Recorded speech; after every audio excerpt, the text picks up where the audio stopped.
Assalamualaikum warahmatullahi wabarakatuh. Alhamdulillahi rabbil alamin. Wal aqibatu lil muttaqin fala udwana illa 'alal zalimin. Allahumma shalli wa sallim wa barik ala sayyidina Muhammadin wa ala alihi wa sahbihi ajma'in, amma ba'du. Pada kesempatan kali ini pembahasan kita adalah tentang beriman kepada kitab-kitab Allah. Di dalam kitab Tanwirul Qulub fi Mu'amalati 'Allamil Ghuyub, yang mana di dalam kitab ini ada 3 bagian. Bagian pertama menjelaskan tentang bab tauhid atau ilmu tauhid. Bab kedua menjelaskan tentang ilmu fiqih, dan bab ketiga menjelaskan tentang tasawuf. Jadi kitab ini komplit. Di dalam bagian yang pertama, yakni pada halaman 50, dijelaskan tentang iman kepada kitab-kitab samawi yang pada kitab-kitab Allah. Faslun, wajibul imanu bil kutubis samawiyah ijmalan wa tafsilan. Pasal, yakni suatu pembahasan wajib beriman kepada kitab-kitab samawiyah, yakni kitab-kitab yang Allah turunkan dari langit, ijmalan wa tafsilan, secara global maupun secara terperinci. Amma ijmalan fa bi anna i'taqida anna lillahi ta'ala kutuban anzalaha ala rusulihi wa bayyana fiha amrahu wa nahyahu wa wa'dahu wa wa'idahu. Yakni adapun beriman kepada kitab-kitab samawi, yakni kitab-kitab yang Allah turunkan dari langit, kitab-kitab Allah yang telah Allah turunkan secara global, yaitu beriman dengan meyakini bahwasanya Allah Subhanahu wa taala itu memiliki kitab-kitab yang Allah turunkan kitab-kitab tersebut kepada para rasulnya, dan Allah menjelaskan di dalam kitab-kitab itu suatu perintahnya, larangannya, janjinya, dan ancamannya. Selanjutnya, wa amma tafsilan, dan adapun beriman kepada kitab-kitab samawi, kitab-kitab Allah yang Allah turunkan itu secara terperinci, maksudnya berimannya adalah fabi anna rifal kutubal arba'ata wahiyat Tauratu li Musa waz Zaburu li Dawuda wal Injila li Isa wal Furqana li Sayyidina Muhammadin sallallahu alaihi wasallam wa alaihim ajma'in. Dan adapun beriman pada kitab Allah, kitab-kitab Allah secara terperinci, jadi kita mengetahui bahwasanya kitab-kitab yang 4 itu. Ini kita harus mengetahui kitab-kitab yang 4 yang Allah turunkan dari langit, yaitu Taurat untuk Nabi Musa, Zabur untuk Nabi Dawud, Injil untuk Nabi Isa, dan Al-Furqan, ini nama lain dari Al-Quran. Al-Furqan atau Al-Quran untuk Nabi kita Sayyidina Muhammad sallallahu alaihi wasallam wa alaihim ajma'in. Dan semoga salat dan salam kepada Nabi kita Muhammad sallallahu alaihi wasallam juga kepada para nabi yang telah disebutkan tadi seluruhnya. Jadi berimannya secara tafsil bahwa kita mengetahui Allah telah menurunkan 4 kitab. Jadi 4 kitab wajib kita ketahui, sudah disebutkan tadi.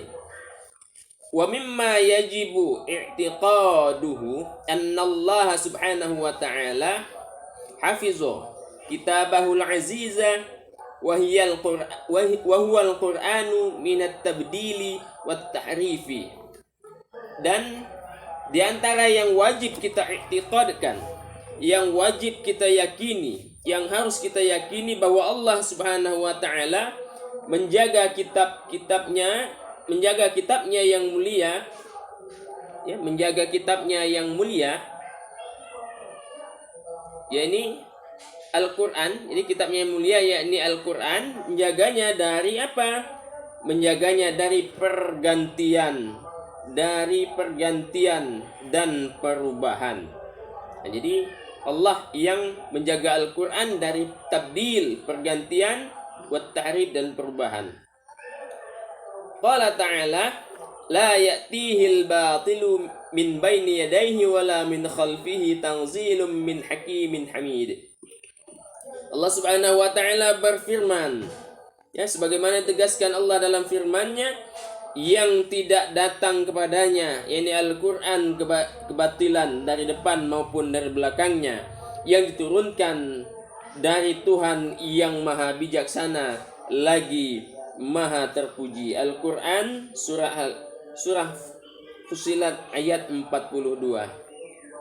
Selanjutnya Allah Subhanahu wa taala juga berfirman, inna nahnu nazzalna dzikra wa inna lahu lahafizun, yang artinya sesungguhnya kamilah yang menurunkan Al-Quran dan sesungguhnya kami benar-benar menjaganya. Surah Al-Hijr ayat 9. Ay minat tahrifi wa ziyadati wan nuqsani. Artinya atau maksudnya yakni Allah menjaganya dari perubahan, dari pengurangan dan penambahan. Falau arada ahadun an yughayyirahu biharfin aw nuqtatin laqala lahu ahlud dunya anta kadzdzab. Jadi sambungannya adalah, seandainya ada seseorang di dunia ini yang mencoba mengubahnya dengan satu huruf saja atau satu titik saja, niscaya penduduk bumi akan berkata, engkau sungguh seorang pendusta. Kadzdzab, engkau sungguh seorang pendusta. Jadi itu. Selanjutnya, hatta inna syaikhal muhiba law ittafaqa lahu taghayyur fi harfin minhu laqala lahu sibyan akhta'ta ayyuha syekh wa sawabuhu kadza. Yang artinya adalah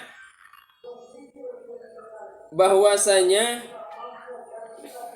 kalaupun yang menyetujui perubahan itu adalah seorang syekh yang sangat agung dan dihormati sekalipun, niscaya anak kecil pun akan berkata kepadanya, engkau salah wahai syekh, yang benar adalah ini.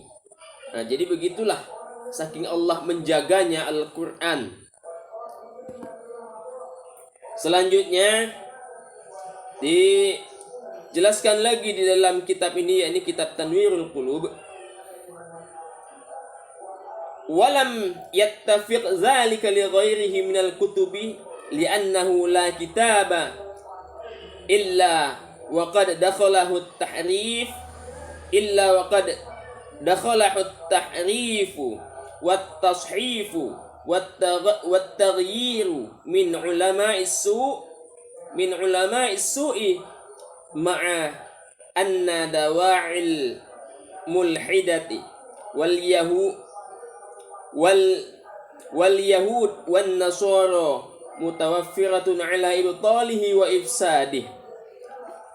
Yang artinya adalah, berbeda halnya dengan kitab-kitab selain Al-Quran. Jadi beda dengan kitab-kitab selain Al-Quran, sebab kitab-kitab samawi selain Al-Quran telah dirasuki oleh berbagai penyimpangan dan perubahan dari ulama-ulama busuk atau ulama-ulama buruk, atau dalam kitab ini disebut dengan ulama usu, ulama-ulama buruk. Maka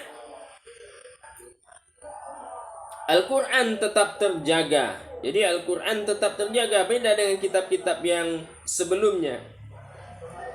Ya, Al-Quran tetap terjaga meskipun banyak sekali orang-orang dari pemuka kaum kafir, Yahudi, kemudian An-Nasara dan Nasrani, yang mana mereka itu berusaha membatalkan dan merusaknya. Ya. Berusaha ala ibtalihi wa ifsadi, berusaha untuk membatalkan dan merusaknya Al-Quran tersebut. Wa mimma yajibu i'tiqaduhu, dan di antara yang wajib kita mengiktikadkan, meyakini di dalam hati kita adalah bahwasanya annahu yashtamilu ala mashtamalat alaihi jami'ul kutubi, alaihi jami'ul kutub, yang artinya adalah bahwasanya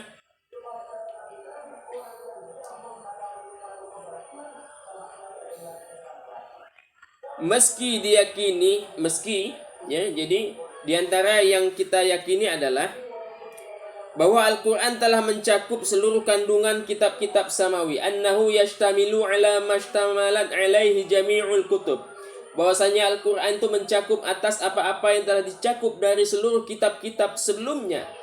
Wa annahu ta'ala yassara hifzahu, bahwasanya Allah Subhanahu wa ta'ala itu memberikan kemudahan bagi orang untuk menghafalnya. Jadi Allah memberikan kemudahan untuk bagi Al-Quran itu agar orang bisa untuk menghafalnya, wali muta'allimihi, dan juga untuk mempelajarinya, diberikan kemudahan untuk mempelajari Al-Quran. Qala ta'ala walaqad yassarnal qur'ana lidzikri. Allah Subhanahu wa ta'ala berfirman, dan sesungguhnya telah kami mudahkan Al-Quran untuk pelajaran. Maka adakah orang yang mau mengambil pelajaran? Al-Quran surah Al-Qamar ayat 32.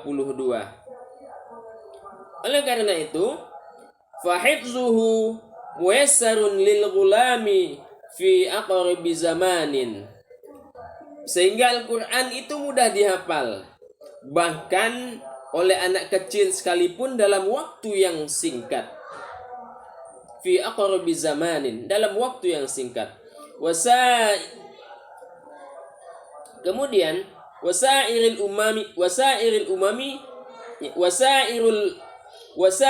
umami la yahfizuna kutubahum wa annahu ayatun baqiyatun ma baqiyatid dunya. Dan sedangkan umat-umat terdahulu tidak mampu menghafal kitab mereka. Tidak mampu umat-umat terdahulu menghafal kitab-kitab mereka. Jadi inilah yang Allah berikan kemudahan terhadap Al-Quran dan tidak diberikan pada kitab-kitab yang sebelumnya. Al-Quran sudah dihafal, kitab-kitab terdahulu tidak bisa dihafal oleh umat-umat mereka. Kemudian dilanjutkan lagi, wa annahu ayatun baqiyatun ma baqiyatid dunya. Selain itu Al-Quran merupakan ayat yang akan tetap eksis, tetap ada selagi masih ada, selagi alam dunia ini masih ada. Wa annahu nasikhun li jami'il kutubil lati qablah. Al-Quran telah menasakh, artinya telah menghapus, maksudnya ajaran-ajaran semua kitab samawi yang diturunkan sebelumnya. Artinya kitab sebelum Al-Quran, ketika Al-Quran diturunkan, kitab sebelumnya itu dihapus, tidak lagi wajib dipelajari, tapi yang dipelajari adalah Al-Quran, karena seluruh kitab itu sudah terangkum di dalam Al-Quran, dan Al-Quran telah menasakh kitab-kitab sebelumnya, telah membatalkan isi kitab sebelumnya, sehingga hanya Al-Quran lah yang wajib kita pelajari, kita dalami, kita amalkan maknanya. Kemudian dijelaskan lagi, wa annahu nasikhun li jami'il kutubil lati qablahu kama sabaqa fayajibu ala kulli mukallafil amala bihi faqat. Dan wajib atas setiap mukallaf, artinya mukallaf itu orang Islam yang sudah kena beban hukum, yakni orang yang akil baligh, sudah dapat beban untuk melaksanakan kewajiban Allah. Oleh karena itu semua mukallaf wajib mempelajari Al-Qur'an, mengamalkannya, ya, wattamassuk bihi duna ghairi, dan menjadikannya sebagai pedoman hidup atau pegangan hidup atau pedoman hidup yang menafikan yang lainnya. Allahumma waffiqna lil amali wattamassuki bika ya karim. Jadi di akhir pembahasan ini, di dalam kitab ini, pengarang kitab ini berdoa, ya Allah, limpahkanlah taufik dan hidayah kepada kami agar dapat mengamalkan Al-Quran dan berpegang, wattamassuk, dan berpegang kepadanya, wattamassuk bika, dan berpegang kepada Al-Quran yang telah Engkau turunkan, ya Allah, ya Karim, wahai Tuhan yang maha mulia. Jadi demikianlah, mudah-mudahan bermanfaat dalam menambah ilmu kita untuk meningkatkan keimanan kita kepada Allah Subhanahu wa taala. Wallahul muwaffiq ila aqwamit thariq. Wassalamu alaikum warahmatullahi wabarakatuh.